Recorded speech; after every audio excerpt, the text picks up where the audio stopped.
हाय, मैं अनिल आपको ग्रेड केरे कैंपस से स्वागत करता हूं। आज मैं नाउन का टाइप्स में आज लेकर के आया हूं आपको कलेक्टिव नाउन।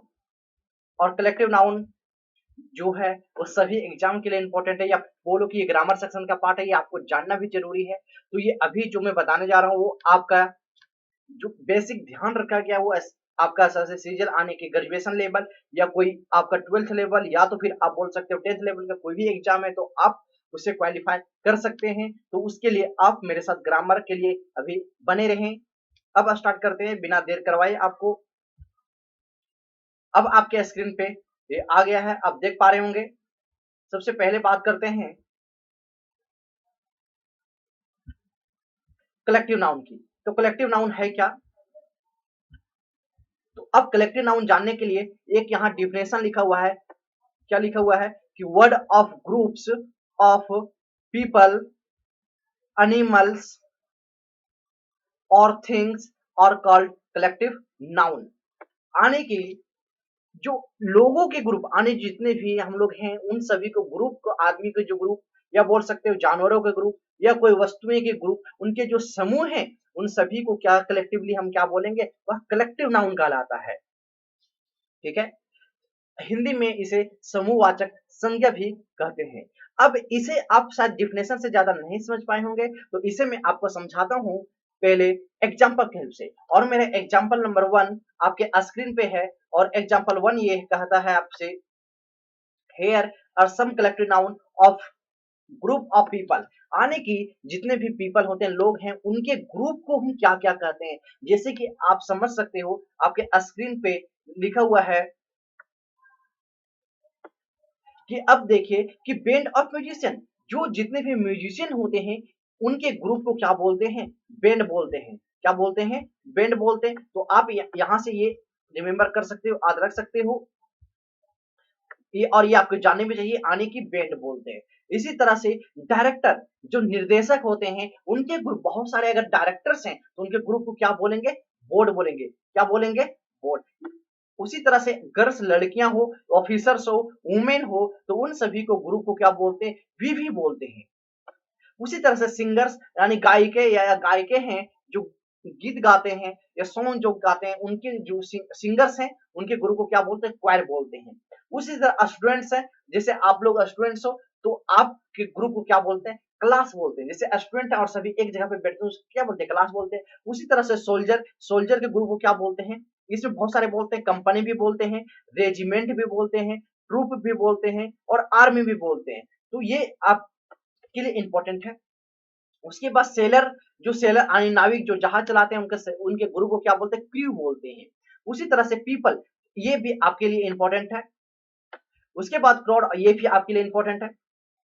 क्राउड या मॉब ऑफ पीपल, यानी क्राउड और मॉब, जैसे कि मानकर चलो कि बहुत भीड़ है तो भीड़ को क्या बोलते हैं, क्राउड बोलते हैं। लेकिन मॉब है वो नेगेटिव एक्टिविटी वाले, यानी जो गलत काम करते हैं उनके एक्टिविटी, जो जितने भी नेगेटिव एक्टिविटी वाले लोग हैं उनके ग्रुप को क्या बोलते हैं, मॉब बोलते हैं। इसी तरह से आपने नाम सुना होगा मॉब लिंचिंग। तो मॉब लिंचिंग क्या होता है, जब एक भीड़ मिल करके किसी आदमी को मार देती है या मारने की कोशिश करती है, उसे क्या बोलते हैं, मॉब बोलते हैं। और ये बहुत सारे नेगेटिव एक्टिविटी से जो लेस होते हैं उनको मॉब भी नाम दिया जाता है। उसे गैंग ऑफ रॉबर्स, जैसे डाकू है, लेबर्स है, इनके ग्रुप को क्या बोलता है, गैंग। उसके बाद आपका है congregation of people and discussing religious issue, यानी कोई अगर धार्मिक इशू पे अगर कोई बात कर रहा है तो उसके ग्रुप को हम क्या बोलते हैं, कांग्रेगेशन बोलते हैं। ठीक है, तो ये आपके लिए इंपॉर्टेंट है। उसके बाद है आपका गैंग ऑफ रॉबर, ये बता दिया मैंने। यानी कि जो दुकानदार है उनके क्या बोलते हैं, क्राउड बोलते हैं। स्कूल चिल्ड्रन के क्लास बोलते हैं। जज के ग्रुप को क्या बोलते हैं, पैनल बोलते हैं। ये इंपॉर्टेंट है आपके लिए। उसके बाद टीम प्लेयर, ये भी आपके लिए, ये तो पहले जानते होंगे। गैंग ऑफ थिंग, एक्टर्स के ग्रुप को कंपनी बोलते हैं। थीप्स के ग्रुप को गैंग बोलते हैं। उसी तरह से और भी बहुत सारे आपके हैं। ठीक है, तो और भी आपके हैं जो हैं, तो आप देख सकते हो। उसके बाद आपका फैमिली हो गया, क्लब हो गया, कमेटी हो गया, ऑर्केस्ट्रा हो गया, ऑडियंस हो गया, जूरी हो गया। ये अब आपके यहाँ पे इंपॉर्टेंट है। जूरी के बारे में थोड़ा समझते हैं, जूरी क्या है। जूरी जो जज के ग्रुप होते हैं उनके क्या बोलते हैं, जूरी बोलते हैं। Committee, team player, crew, crew मतलब बताया था सेलर के जो ग्रुप होते हैं यानी नाविक के जो जहाज चलाते हैं। उसे ग्रुप को क्या बोलते हैं, सेलर के ग्रुप को क्रू बोलते हैं। तो इस तरह से ये आपके जितने भी थे ये पीपल पे यानी लोगों पे आधारित था, ठीक है। इतने ये मानव जाति पे था। तो अब ये ह्यूमन बीइंग पे खत्म हो गया। लेकिन अब इसी में से आपके एग्जाम के व्यू से कौन से सवाल बनते हैं उसके बाद अब करते हैं, और वो रूल आपके स्क्रीन पे यहाँ आप देख पा रहे होंगे, ठीक है। आप यहाँ पे क्या रूल में है वो समझते हैं सबसे पहले। तो ये रूल में ये है कि व्हेन ये collective noun indicate the sense of unity, यानी जब सेंस ऑफ यूनिटी की बात करें, यानी कि एकता की बात करें, कॉन्फ्लुएंस यानी मिलाप की बात करें, एमेल्गेशन यानी मिश्रण जब एक जगह मिल जाता हो, या एनोनिमस के मतलब होता है एकमत की बात करें, तो हाँ then use singular, then use singular verb, किसका प्रयोग करेंगे, सिंगुलर वर्ब का प्रयोग करेंगे। यानी सीधा अब बच्चों एक बात समझो कि आपने अभी क्या देखा कि जितने भी कलेक्टिव नाउन है आपसे मैं पूछूं कि ये सिंगुलर है या प्लूरल है, सिंगुलर है या प्लूरल है, तो आपका आंसर क्या होगा कि प्लूरल है सर, क्योंकि बहुत सारे लोगों को मिलकर के बना है, चाहे वो जूरी है, गवर्नमेंट है, ऑडियंस है, ऑर्केस्ट्रा है, कमेटी है, क्लब है, फैमिली है, या कुछ भी ले लो आप, अपनी जितने भी अभी आपने स्क्रीन पे देखा वो सभी के सभी आपके क्या हैं, कलेक्टिव नाउन है, आदमी के ग्रुप से बने हैं, इसके मतलब क्या होना चाहिए, प्लूरल होना चाहिए। लेकिन इसका प्रयोग बच्चों दो चीज के आधार पे होता है, ठीक है, दो तरीके से होता है। एक होता है यूनिटी के आधार पे आने की इसका सेपरेशन, और एक होता है आपका एनोनिमस के आधार पे, यूनिटी के आधार पे, यानी यूनिटी जब एकता की बात करेगा तब हम उसे उसके लिए सिंगुलर वर्ब का प्रयोग करेंगे, किसके प्रयोग करेंगे, सिंगुलर वर्ब का। अगर वही चीज otherwise use plural verb in the sense of fight, अगर वो फाइट की बात करेगा, सेपरेशन की बात करेगा, झगड़े की बात करेगा, उस केस में हम लोग प्रयोग करेंगे आपका प्लूरल वर्ब का, किसे यूज करेंगे, प्लूरल वर्ब का। आने की एक ही सब्जेक्ट, आने एक ही है जो आपके सिंगुलर के भी काम करेगा और प्लूरल का काम करेगा।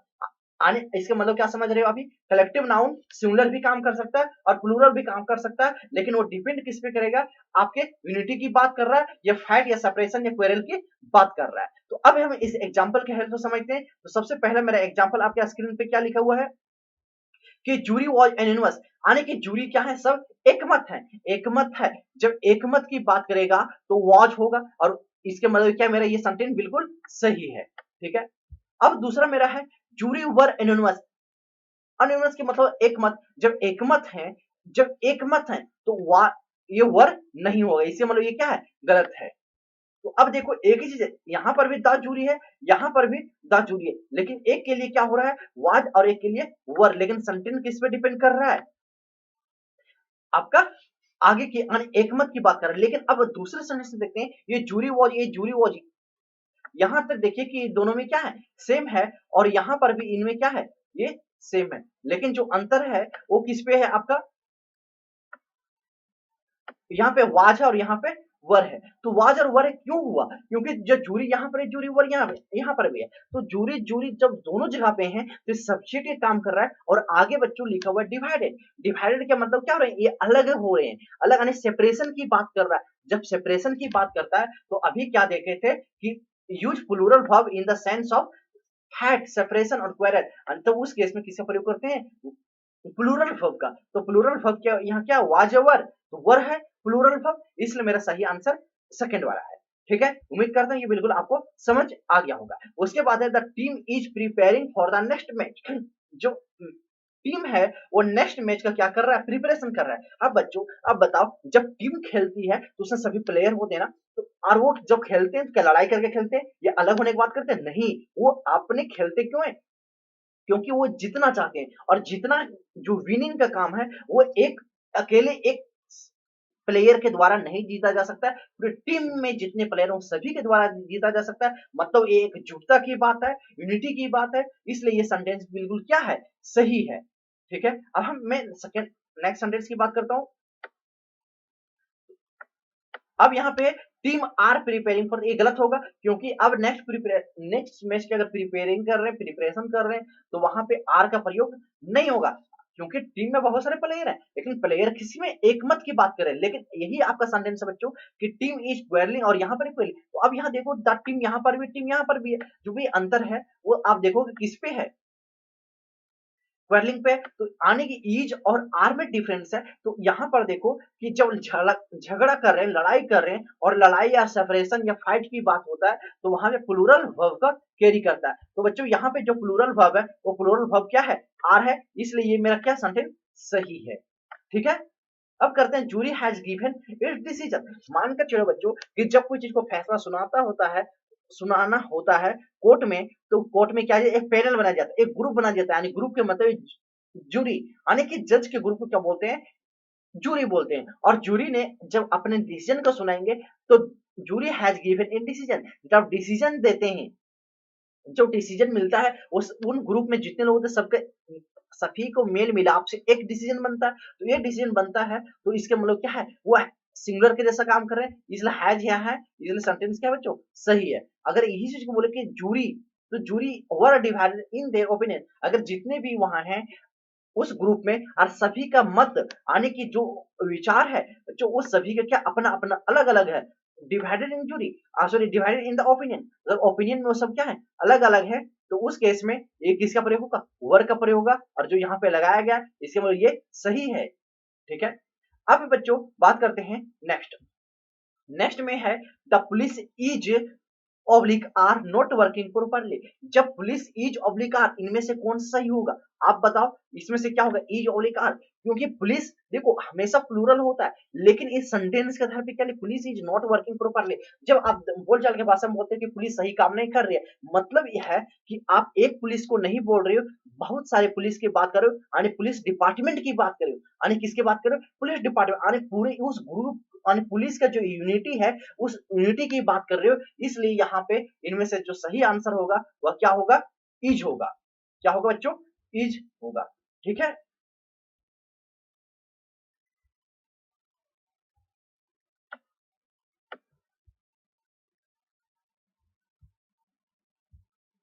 अब यहाँ है पुलिस इज,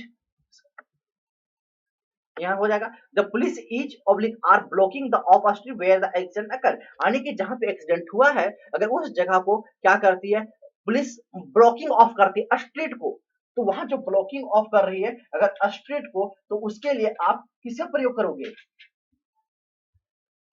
तो वहां पे आंसर क्या होगा, आर होगा, क्योंकि सभी जो पुलिस है वो वहां पे एक्सीडेंट पे एक जैसे सब काम नहीं कर रहे हैं, वो सब अलग अलग काम कर रहे हैं, मतलब एक इंफॉर्मेशन पे नहीं, इंफॉर्मेशन एक ही, यानी कि एक्सीडेंट हुआ उसी एक्सीडेंट के जगह पे सब ब्लॉकिंग ऑफ करने के अपने अपने तरीके से काम, सॉरी अपने वहां काम कर रहे हैं, इसलिए क्या होगा वहां पे आर का प्रयोग होगा।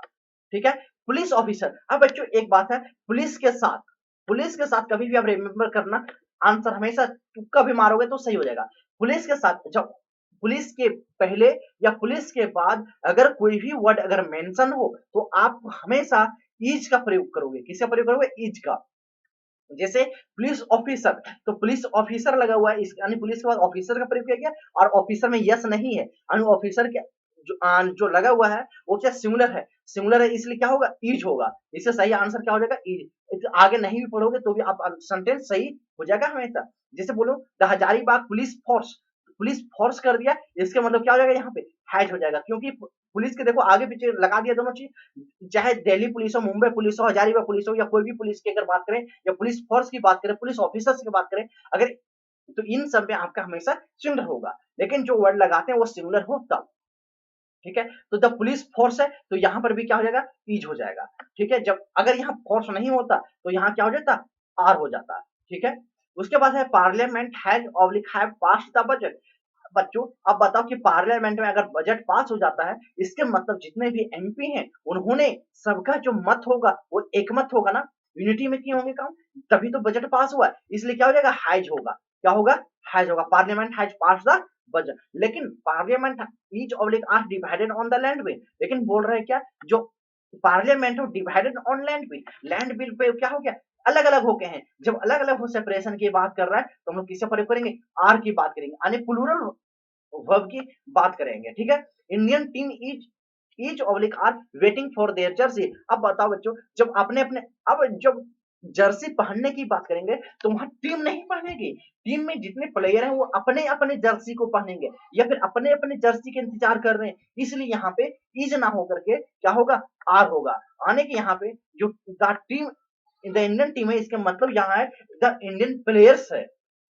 ठीक है, तो उम्मीद करता हूं कि आपके कलेक्टिव नाउन पे कैसे सवाल पूछे जाते हैं वो आपको यहाँ बिल्कुल अच्छे तरीके से समझ आ गया होगा। अब बात करते हैं आगे एग्जाम्पल नंबर नेक्स्ट। हो सकता है कि आपका एग्जाम्पल का नंबरिंग गलत हो, लेकिन जो भी है वो डाटा सब बिल्कुल सही है। ठीक है, many group of animal and bird example of collective noun. बच्चों अब देखो, अभी आपको बताया था कि जितने ह्यूमन बीइंग है मानव जाति उस पे एक है, लेकिन अभी मैं बात कर रहा हूं किसका, जितने भी एनिमल्स हैं और बर्ड्स हैं उनके ग्रुप की बात करें। जैसे कैटल मवेशी जो होते हैं उसके ग्रुप को क्या बोलते हैं, हर्ड बोलते हैं। टंकी ग्रुप को क्या बोलते हैं, हर्ड या ड्रॉप बोलते हैं, आग बोलते हैं। जिराफ के ग्रुप को हर्ड। तो बच्चों ये इस तरह से है, तो आप इसे रिमेंबर कर सकते हो। अगर नहीं जानते तो आप नोट आउट कर ले, लेकिन आपके एग्जाम में इस पे कोई भी सीधा सवाल नहीं पूछे जाएंगे, लेकिन आपसे जो 10th लेवल के एग्जाम होते हैं उसमें पूछे जाते हैं। जैसे कि पिछला बार आपका आईबी का एग्जाम हुआ था, उसमें पूछा गया था। ठीक है, तो आप इसे आप स्क्रीनशॉट ले सकते हो, स्क्रीनशॉट ले लें। और इसमें जो इंपॉर्टेंट मैं उसे टिक करवा देता हूँ। इसमें आपका ड्रॉप, हाँ ये आपका डॉल्फिन, हाँ ये आपका इंपॉर्टेंट है।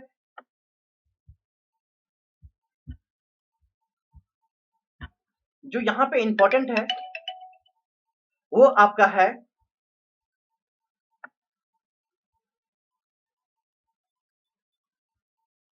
ये चारों आप या पांचों जो हैं वो इंपॉर्टेंट है। उसके बाद आपका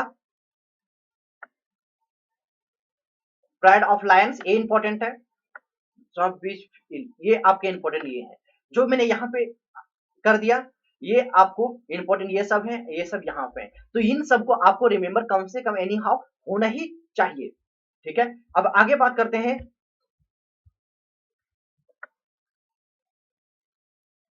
और भी है, तो इनमें से अब जो आपका है cheetah, crow, eagle, gorilla, hart, horse, kangaroo and god, fox, dog. अब इनमें से ऐसा कुछ भी नहीं है, जो था वो मैंने आपको बता दिया। अब चलते हैं एग्जाम्पल नंबर नेक्स्ट। और और सब भी है, इनमें से आप भी आप कर सकते हो। ठीक है, आप स्क्रीनशॉट ले लें। अब बात करते हैं बच्चों यहाँ पे some group,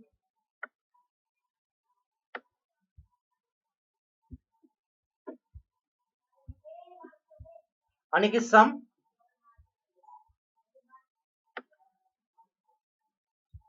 group of things are an example of collective noun. यानी कि ग्रुप, चीजों के ग्रुप, थिंग्स के ग्रुप को, जैसे बनाना का ग्रुप को क्या बोलते हैं बच्चों, बंच बोलते हैं। फ्लावर के ग्रुप को बंच बोलते हैं। माउंटेन या पीक के ग्रुप रेंज या चेन बोलते हैं। कार्ड्स जो पत्ती खेलते हैं ना, उसे ग्रुप को डेक बोलते हैं।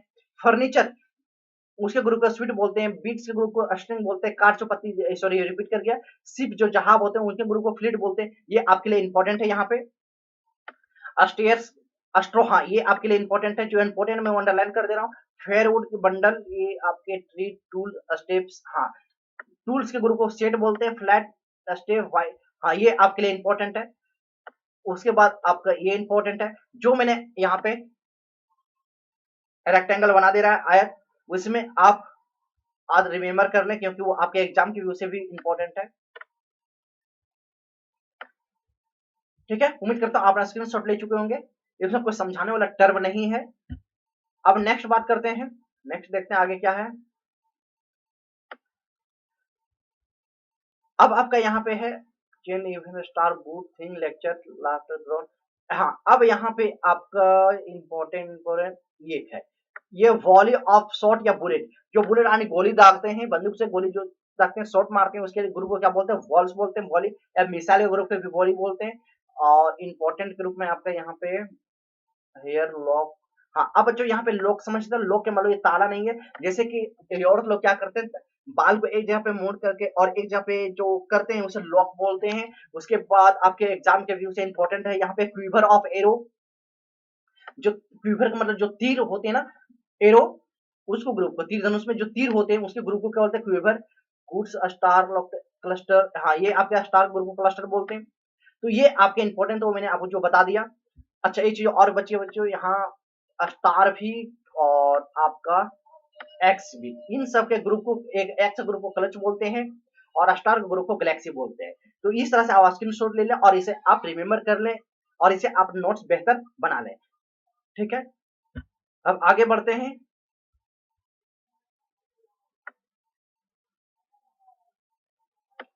अब the word piece of single part something in example of collective noun. अब बच्चों ये सबसे मोस्ट इंपॉर्टेंट में से एक है। यानी कलेक्टिव नाउन का जो पहला था वो, और एक अभी आप ये है देख पा रहे हो वो स्लैश यानी ब्रेड, ब्रेड ब्रेड का, चीज का, केक। बच्चों अब यहाँ बता देता हूँ कि जितने भी ये सब है इन सब कभी भी प्रो आने के प्लूरल नहीं बनते हैं। यानी ब्रेड का ब्रेड्स नहीं होता, चीज का चीज नहीं होता, केक का केक्स नहीं होता, पेपर का पेपर्स नहीं होता, चॉकलेट का चॉकलेट्स नहीं होता है। आप अगर अभी तक पढ़े हो तो वो एकदम से गलत है, या तो उनके बताने का कहने का तरीका अलग होता है। लेकिन आप एग्जाम के व्यू से कर रहे हो तो यहाँ पे मैं जो बता रहा हूँ बिल्कुल वह सही है। जो ब्रेड है, चीज है या केक है, इनके ग्रुप को क्या को यानी जब एक ब्रेड हो तो हम क्या बोलेंगे, ए स्लाइस ऑफ ब्रेड। या एक पनीर है यानी पनीर के एक टुकड़ा, तो क्या बोलेंगे, पीस ऑफ चीज या स्लाइस ऑफ, या केक है तो उसके लिए हम अगर एक है तो उसके लिए हम ये स्लाइस या पीस की बात करते हैं। अगर एक पेपर है तो ये सीट ऑफ पेपर या पीस ऑफ पेपर करते हैं। लेकिन इसका प्लूरल कभी भी पेपर्स नहीं होता है, इसका ब्रेड्स नहीं होता है। अगर प्लूरल बनाना भी हो तो बनाने के लिए उसको हम, जो ये आपका रेड कलर में है बच्चों, इसको प्लूरल करते हैं। जैसे कि ब्रेड का प्लूरल बनाना है तो ये सॉरी ये हट जाएगा और स्लाइसेस ऑफ ब्रेड हो जाएगा, या फिर पीसेस ऑफ ब्रेड हो जाएगा। इसी तरह से शीट्स ऑफ पेपर हो जाएगा या पीसेस ऑफ पेपर हो जाएगा, लेकिन पेपर्स नहीं होगा। ठीक है। अब है आपका यहाँ सबसे जो इंपॉर्टेंट है वो आपका ये पॉइंट है। ठीक है। अब यहाँ पे इनमें से क्या लिखा हुआ है, ये piece of chalk, advice, work, cloth, information, equipment, मैंड, ये सभी का सभी आपका जो है वो क्या है, अनकाउंटेबल नाउन है। और अनकाउंटेबल नाउन है इसलिए यहाँ पे आपका ये सभी का प्लूरल नहीं बनेगा। लेकिन आप एक, ये अगर एक चौक है, एक एक सलाह है। अच्छा बच्चों यहाँ पे ये DVICE एडवाइस लिखा हुआ है, इसके मतलब तो क्या, ये आपके नाउन है, लेकिन यहाँ पे सी के जगह पे एस हो तो आपका क्या होगा, वो वर्ब होगा। इसी तरह से आपका लेसन LICENCE, अगर CE लास्ट में है तो वो नाउन होगा, लेकिन LINCESE लास्ट में हो। जब SE हो तो आपका क्या होगा, वर्ब होगा। तो इसी तरह से प्रोफेसी है और अन्य बहुत सारे हैं। उसके बाद वर्क का वर्क्स नहीं होगा। ठीक है। और आपको अगर बनाना हो तो क्या पीसेस ऑफ वर्क हो जाएगा, किसी तरह से क्लॉथ हो जाएगा, इंफॉर्मेशन नहीं होगा, इक्विपमेंट के इक्विपमेंट्स नहीं होगा, मैन का मैंस नहीं होगा। तो इंफॉर्मेशन, मान लो कि इंफॉर्मेशन तो पूरा बहुत सारी सूचना आपके पास है, तो क्या बनाओगे, पीसेस ऑफ इंफॉर्मेशन। क्या बनाओगे, पीसेस ऑफ इंफॉर्मेशन, ना कि ये पीस ऑफ इंफॉर्मेशन। एक इंफॉर्मेशन तो ये पीस ऑफ इंफॉर्मेशन बिल्कुल सही है, लेकिन जब प्लूरल बना तो ये पीसेस आने जो रेड कलर में उनका प्लूरल बना देंगे। अब समझते हैं कुछ आपका यहाँ पे लिखा हुआ है एग्जाम्पल, उस एग्जाम्पल को समझते हैं। अब समझते हैं बच्चों, ये आई नीड एडवाइस। अब बच्चों जब ये मैंने बताया था, जब सी हो वो आपका क्या होता है, नाउन होता है। तो नाउन होता होता है तो आई नीड एडवाइस ये नहीं होगा। और क्यों नहीं होगा, और यहाँ पर ये एडवाइस भी क्यों नहीं होगा, क्योंकि ये आपका सलाह का जरूरत नहीं। क्योंकि आपको एडवाइस में आपको बताया था कि जब हो तो उसमें क्या लगाना पड़ता है, ये पीस ऑफ, क्या लगाना पड़ता है, ये पीस ऑफ। जो ये पीस ऑफ नहीं लगा हुआ इसकी वजह से ये सेंटेंस क्या गलत है, ये भी सेंटेंस क्या गलत है। आई नीड ये पीस ऑफ एडवाइस, ये बिल्कुल सेंटेंस सही है, क्योंकि ये एडवाइस के साथ क्या लगा हुआ बच्चों, ये पीस ऑफ लगा हुआ, इसलिए सेंटेंस क्या हो गया, ट्रू हो गया, टी फॉर ट्रू। ठीक है। आई नीड ये पीस ऑफ एडवाइस नहीं, गलत है, क्योंकि यहां पर देखो बच्चों कि यस है ना, यस ई लगा हुआ है, लेकिन और एस ई कभी भी नाउन का काम नहीं करते हैं। यस ई वाला वर्ब होता है और यहाँ वर्ब की जगह पे नहीं है, क्योंकि आई आई आपका सब्जेक्ट है, नीड आपका वर्ब के काम कर रहा है, और ये पीस ऑफ एडवाइस आपका ऑब्जेक्ट के काम कर रहा है। और ऑब्जेक्ट के प्लेस पे या तो नाउन आता है या तो प्रोनाउन आता है, लेकिन वर्ब कभी भी नहीं आता है। और ये आपका वर्ब है, इसलिए यहाँ पे सेंटेंस क्या हो गया, गलत हो गया। इसलिए क्या हो गया, ये आपका फॉल्स हो गया। ठीक है। अब बात करते हैं you advice me a good piece of paper. तो यानी यू एडवाइस, तो यू एडवाइस ये किस क्या है बच्चों, आपका वर्ब है। क्या है आपका, वह वर्ब है। यानी ये मेरा सब्जेक्ट हो गया, ये मेरा वर्ब हो गया, और वर्ब के बाद क्या होता है, ऑब्जेक्ट होता है। तो अब एडवाइस मी, क्या मी, ये गुड पीस ऑफ पेपर, तो ये बिल्कुल सेंटेंस क्या है, सही है। ठीक है। अब यहाँ पे आपका नेक्स्ट है आई सबमिटेड द पेपर या पेपर्स। जब आप कहीं पर भी आप जमा करोगे, सबमिट करोगे, मान लो कि आप आई सबमिटेड में जमा किया पेपर या पेपर्स, तो सही आंसर क्या होगा बच्चों, पेपर। इसका सही आंसर क्या होगा? पेपर। पेपर्स नहीं होता है, ठीक है, पेपर्स नहीं होता, पेपर होता है, लेकिन पेपर के मतलब क्या होता है उस पहले समझते हैं बच्चों। जब पेपर PAPER तो उसके मतलब होता है ये रिटन डॉक्यूमेंट, डॉक्यूमेंट जो लिखे हुए पत्र हो उसे हम क्या बोलते हैं? रिटन, रिटन डॉक्यूमेंट बोलते हैं। तो रिटन पेपर के मतलब रिटन डॉक्यूमेंट। और ये पीस ऑफ पेपर हो क्या हो? ए पीस ऑफ पेपर, तो उसके मतलब क्या होता है? ब्लैंक पेपर, यानी कि खाली, बिल्कुल साफ, जिसपे लिखा गया कुछ भी नहीं हो, तो उसे बोलते हैं ये पीस ऑफ पेपर, ठीक है, ब्लैंक पेपर को। और ओनली पेपर हो इससे मतलब क्या होता है? Written document. तो अब इसके एग्जाम के अच्छा एक जो और बच्चों, तो यह पेपर हो जाएगा। अब यहाँ पे दो हैं ऑब्लिक करके, विथ या और इन, तो कोट के पहले हम लोग विथ का प्रयोग करते हैं, इन कोट नहीं, विथ कोट का प्रयोग करेंगे, ठीक है। और अभी आप ज्यादा कंफ्यूज ना हो विथ और इन में, क्योंकि जब मैं आपको प्रीपोजिशन आगे पढ़ाऊंगा तो वहां पे समझाऊंगा कि विथ का प्रयोग और इन के प्रयोग कहाँ करते हैं, कैसे करते हैं, क्यों करते हैं, हर चीज का वजह जानेंगे। उसके बाद the PM read out the paper in parliament, the PM read out. अब पीएम ने पढ़ा, रीड का मतलब बच्चों यहाँ रीड V1 नहीं है, यहाँ पे V2 के जैसा प्रयोग हो गया, क्योंकि आप जानते हो रीड का तीनों फॉर्म, रीड का V1 V2 और V3 तीनों क्या होते हैं? सेम होते हैं। The PM read out the paper. अब पेपर के मतलब अभी क्या बताया था? रिटन डॉक्यूमेंट, कहाँ पे? In parliament. तो इस तरह से आपका ये सेंटेंस यहाँ पे क्या है? सही है। तो बच्चों उम्मीद करता हूँ कि आप बिल्कुल, ये आपको बिल्कुल समझ आ गया होगा। तो आपको अब मिलता हूं अब नेक्स्ट वीडियो में, और वो आपका होगा अब्स्ट्रैक्ट नाउन। तब तक के लिए आप मेरे साथ बने रहें और इस वीडियो को देखें। और जो इस वीडियो को पहली बार देख रहे हैं वो पार्ट 1, पार्ट 2, पार्ट 3 को आप देखते रहें, और आपके एग्जाम में कैसे सवाल बनेंगे वो हर चीज आपको बताऊंगा। और जितने भी वीडियो हैं वो आपके बेसिक टू एडवांस लेवल तक होंगे, और उन बच्चों तक जरूर शेयर करें जो जिनके तक वीडियो नहीं पहुंच पा रहे हैं, उनको पहुंचाएं और उनको बताएं कि कितने इंपॉर्टेंट है इंग्लिश पढ़ना, और क्यों पढ़ना वो अपने तरीके से, ठीक है। और ये सभी तरह से आपके, और जब मैं आपको ये बता दूंगा उसके बाद लास्ट में एक आपको सेट भी करवाऊंगा, लगभग 200-300 क्वेश्चन के एक सेट होंगे, वो भी मैं आपको करवाऊंगा। धन्यवाद बच्चों।